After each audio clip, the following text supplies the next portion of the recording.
Je suis d'accord avec Nabil, il faut être sérieux. Moi, il y a des choses qui me dérangent dans l'équipe du Cameroun, avec l'équipe du Cameroun, pardon, c'est d'avoir un gardien de haut niveau aujourd'hui. Il y a la Coupe d'Afrique et on sait la Coupe d'Afrique, comment elle est importante pour les Camerounais et pour les Africains. Et de voir son gardien qui vient à 2 jours avant un match. Aujourd'hui, ça, c'est inacceptable au Sénégal. C'est inacceptable. Aujourd'hui, ils montrent qu'ils ont, ils vont à la Coupe d'Afrique, mais il y a rien devant. Vous m'avez dit tout à l'heure que le Cap-Vert était devant la Côte d'Ivoire et les autres. Mais le Cap-Vert a progressé. Aujourd'hui, le Cameroun a régressé.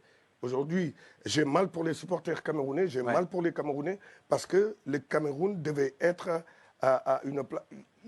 Ils dorment sur leur comment sur leur histoire. Sur leur histoire. Ouais. Ils parlent du continent. Mais le continent, aujourd'hui, il faut qu'ils savent que le continent est devenu l'hôtel continental. Okay. Le continent est devenu l'hôtel continental. Aujourd'hui, quand on parle de football, aujourd'hui, on parle des équipes sérieuses. Le Maroc, ils ont travaillé, ils sont là où ils sont. L'Algérie, même la Côte d'Ivoire et le Sénégal.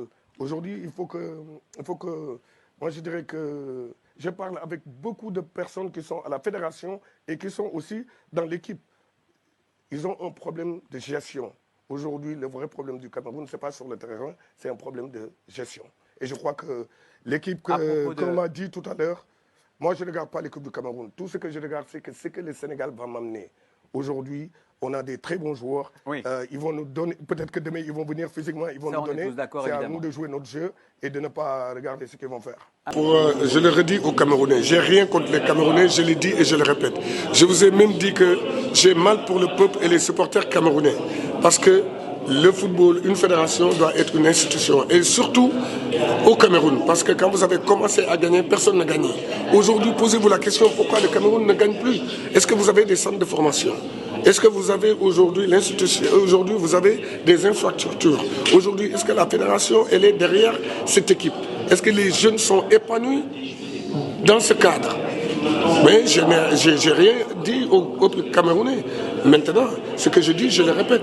Je dis, ton meilleur joueur, je ne peux pas avoir un très grand gardien comme André Onana et il vient 2 jours avant. Ça veut dire qu'on lui a donné la permission. Donc quand on veut gagner, on doit mettre tout le monde en même temps et en même heure. C'est tout ce que j'ai dit. Alors, la meilleure réponse à ce soir, ce sera de battre cette équipe. La confirmation de vos propos, c'est de battre. Non, ça je l'ai dit hier sur Canal+. Mais aujourd'hui, ce match d'aujourd'hui, nous le Sénégal, c'est pas un match difficile. Je dirais pas. Je dis que c'est pas un match décisif. Parce qu'on a 3 points. Aujourd'hui, on compétit, on a envie de jouer en finale. Aujourd'hui, c'est un match, on joue sans pression. On sait jouer au football, on est les meilleurs du moment et on va essayer de prendre du plaisir et donner du plaisir au peuple camerounais. Aujourd'hui, nous allons traiter d'un sujet un peu plus gai, mais avec tout le sérieux qu'on connaît à la chaîne. On doit parler aujourd'hui de la Coupe d'Afrique des Nations, celle qui se déroule actuellement en Côte d'Ivoire, mais aussi de la compétition de manière générale.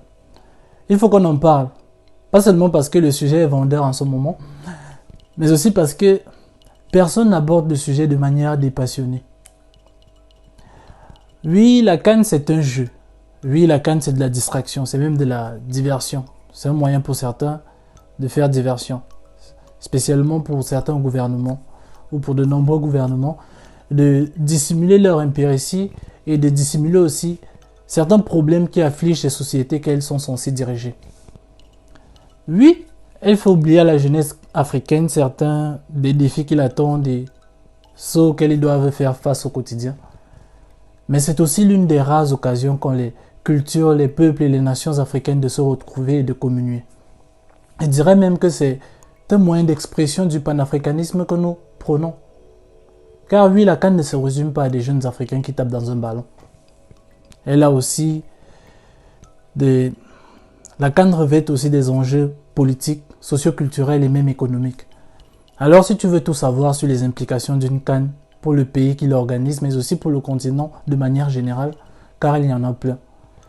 Je t'invite à prendre place et à bien écouter cette vidéo, à l'écouter attentivement jusqu'à la fin, car nous parlerons des détails de la CAN dont personne ne veut parler ou dont personne ne parle en général.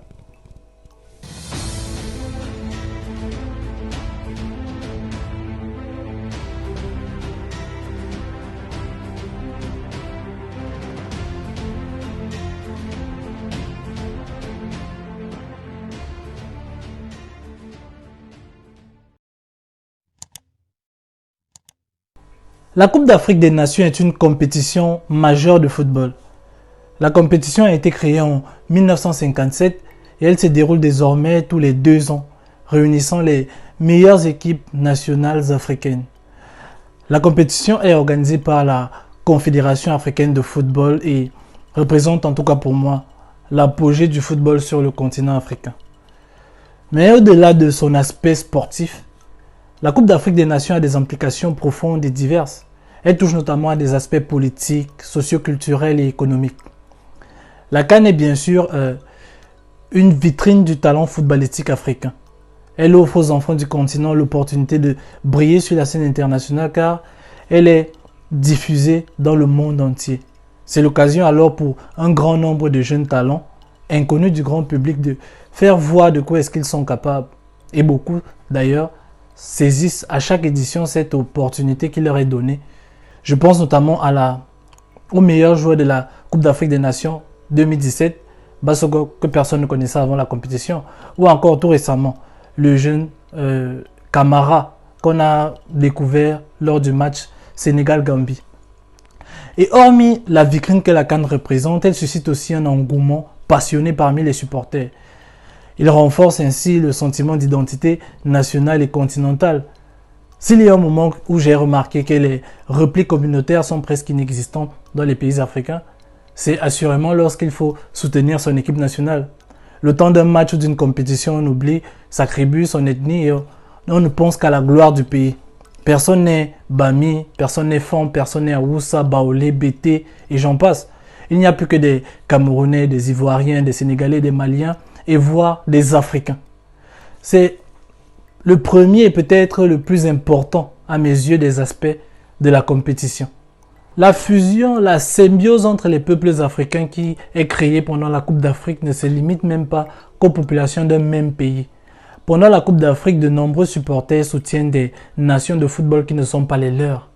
Et il y a comme une sorte de coopération pendant cette compétition qui ne se limite même d'ailleurs pas aux populations. En 2012, par exemple, le Gabon et la Guinée équatoriale qui organisaient la Coupe d'Afrique.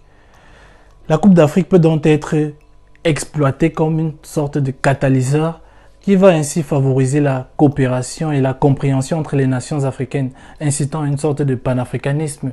Grâce ou à cause de la Coupe d'Afrique, de nombreuses rivalités sont nées entre de nombreuses nations africaines sur et en dehors du terrain.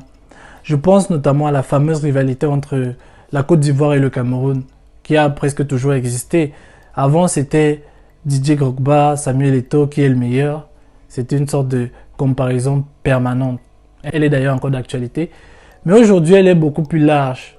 Ça s'étend lieu indomptable, éléphant de la Côte d'Ivoire. Et cette compétition, cette rivalité n'est pas tout à fait mauvaise. La compétition devient un terrain de rivalité intense entre les nations africaines et ça permet de créer des moments mémorables. Et aussi des héros nationaux, des icônes comme Roger Mila, Patrick Mboma, Thomas Nkono au Cameroun, encore Djedje Okocha au Nigeria, El Hadji Diouf au Sénégal, ont toutes écrit leur légende dans le livre de cette compétition.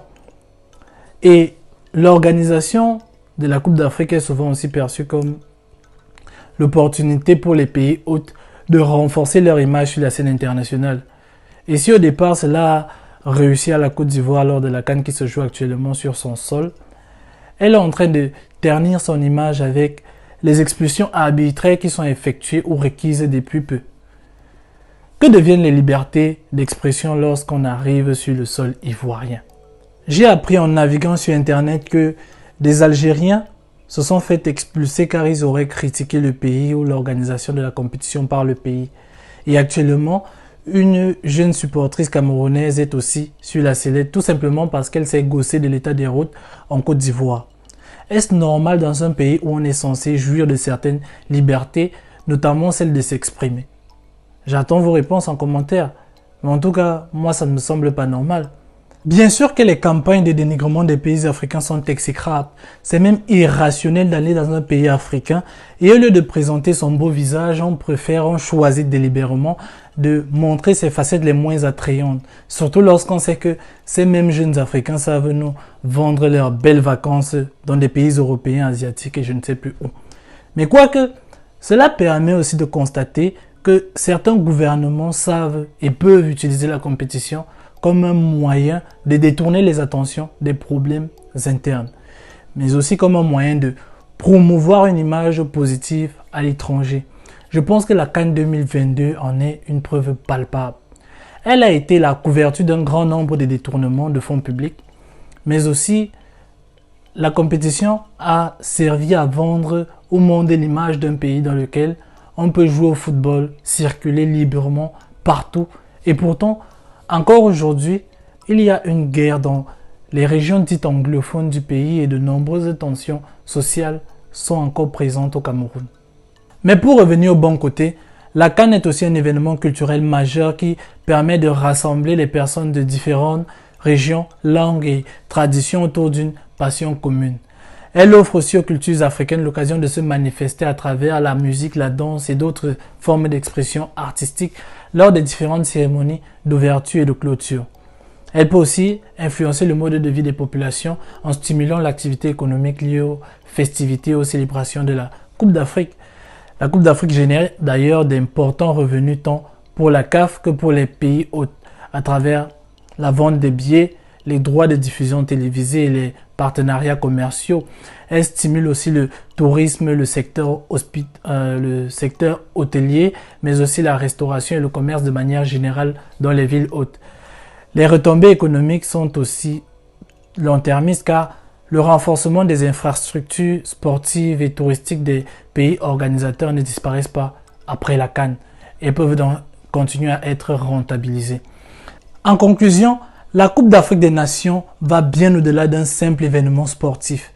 Elle incarne la passion, la diversité culturelle et les enjeux multiples qui caractérisent le continent africain.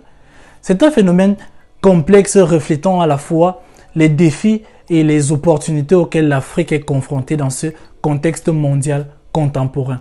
On peut donc l'utiliser dans la promotion du panafricanisme. Merci de m'avoir écouté et je vous donne rendez-vous bientôt pour une nouvelle vidéo.